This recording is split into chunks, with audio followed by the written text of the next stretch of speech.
is time. It is time to brew your best beer. Brought to you by Beer Grains Supply Company, BrewTubers Online Brewers Club, Brew UK, Panhead Brewery, Tanner Ritchie, Finney's Homebrew Emporium, Brig Selv, Hackney Brewery, Hashigo Sake, Mangrove Jacks, Sprig and Fern Tavern, Yakima Valley Hops.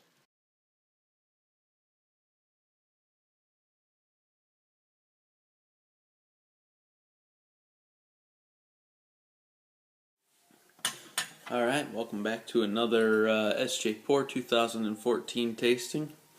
Got my handy dandy bottle opener here. And over here, I have the Mad Midget Cream Ale.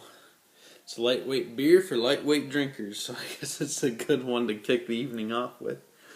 4.2 ABV. Let's see, the ingredients here. It says it was pale malt, flaked rice, flaked corn, and honey malts. I like that honey malt. It sounds like a good idea. It says it's a specialty beer, but I'll determine how we're going to look at it based on the flavor. But let's dive in. I'll do pour, I'll do my notes, and then we'll come back and talk about it. So let's get the open. Little hiss. Whoa, whoa, whoa. Alright, so slightly overcarbonated maybe. Alright, do a gentle pour here. We almost had a bottle bomb, but not quite. That was close.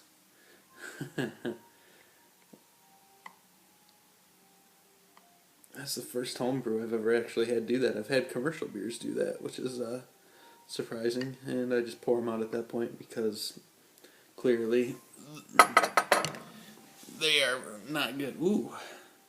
Alright, so I just got a whiff of it, and right off the bat I got a nice aroma of what a cream ale should be like.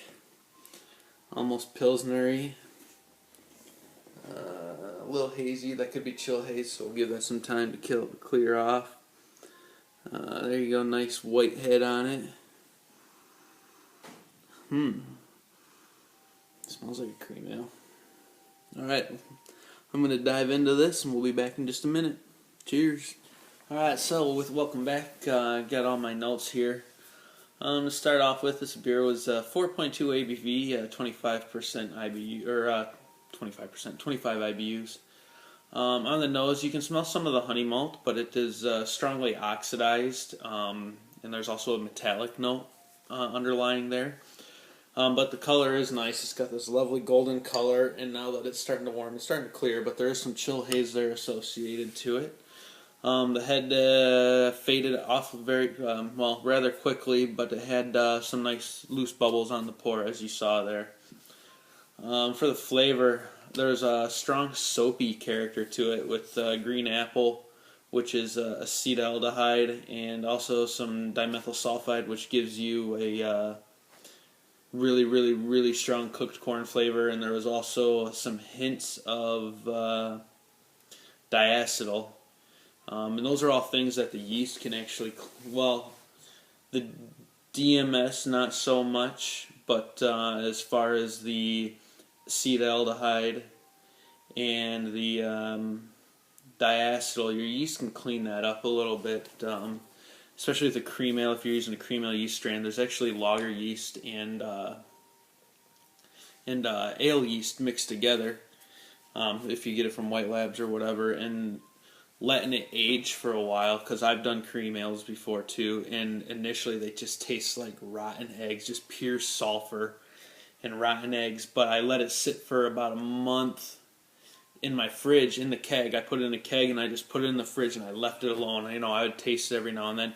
But after about a month, the yeast really cleaned it up, and it was a great beer, and a lot of people liked it. So definitely with cream ales, you need time.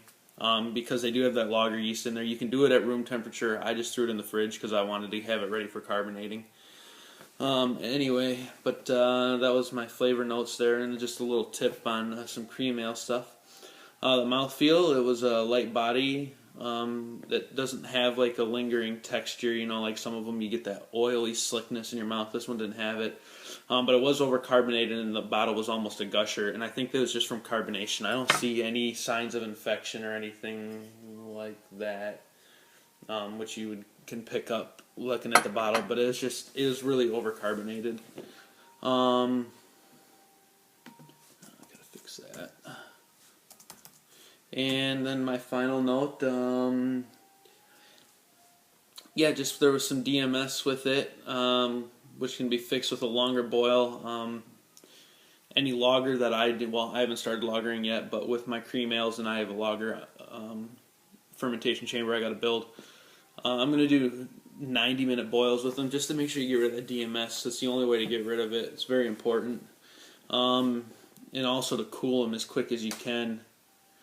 And then the other thing is the longer boil, and then just age it a little. If you can cold condition it for like a month or so, it'll help a lot. Let that yeast clean itself up and get rid of some of those off flavors. But other than that, that one's all done. I hope it was helpful, and we will talk to you later. Stay classy.